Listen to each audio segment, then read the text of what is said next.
The other day, a man asked me an intriguing question. He said, "How can you write something amusing if you're not witty?" You can. It doesn't take brilliance, but it does take know-how.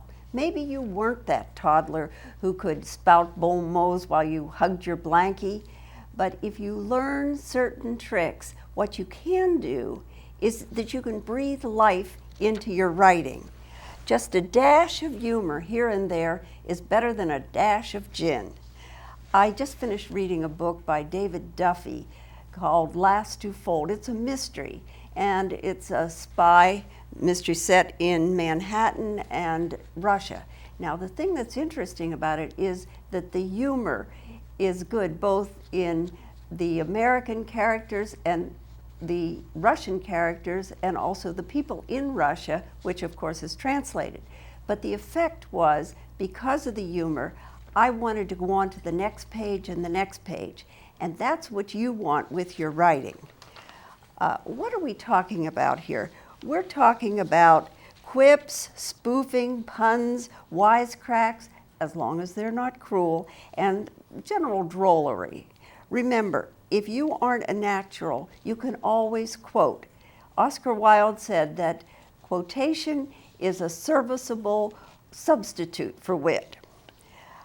Now, I attend National Speakers Association meetings, and there's a line that goes around that says, "Does a speaker have to include humor in his talk?" No, only if he wants to get paid. So keep in mind that it can also be very profitable. Let's look at the Olympians of wit, the members of the Algonquin Round Table. They gathered at the Algonquin Hotel during the 1920s, and of course to this day people are constantly quoting them. Now, before I get to the point, I just want to tell you briefly that as a writer, of course, I adore them, and so I took my daughter when she was 12 to the Algonquin, and she ordered a Shirley Temple, and I ordered a vodka and tonic. And what happened was that the waiter brought her a gin and tonic. You know, he must have been operating on the old mode of the Algonquin, because this was a watering hole where people really got watered, and I'm sure it helped their wit a lot. You know, so I told the waiter that I had lowered the bar on lipstick and tattoos if they weren't permanent, but to send back the drink, so which they did. Now, the people who were in the Algonquin Round Table, as you recall, Dorothy Parker, Robert Benchley, Alexander Wolcott, Harpo Marx, George S. Kaufman, how could they do it one time after another after another? Well, they worked at their humor day and night. As I said, these were the Olympians. And they sparked each other. You know, they had an audience. They were competing against each other. Think along those lines. If there's a group that you can have coffee with or have drinks with, that really helps a lot. And also, they got a lot of good feedback. If somebody came up with a real zinger, then other members of the group would see that it hit print, and it would be in various publications. So they got rewarded for being witty. They were also always on the lookout for the offbeat, and they weren't afraid of being eccentric. They never worried about fitting in or multitasking. In fact, multitasking would be something that they would have looked down upon, because in order to be good at this, you have to be a first-rate daydreamer. You can't be clicking on your machines all the time. Also, they were schooled in the fundamentals of humor. They understood the setup, the punchline.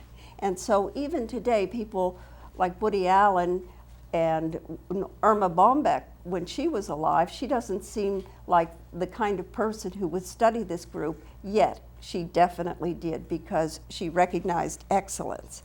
And also, they were natural-born eavesdroppers, which I notice is an art that's flourishing these days, as so many people are on cell phones, you know, and we're often hearing conversations that we don't particularly want to hear. But I must say I have heard some awfully good one-liners.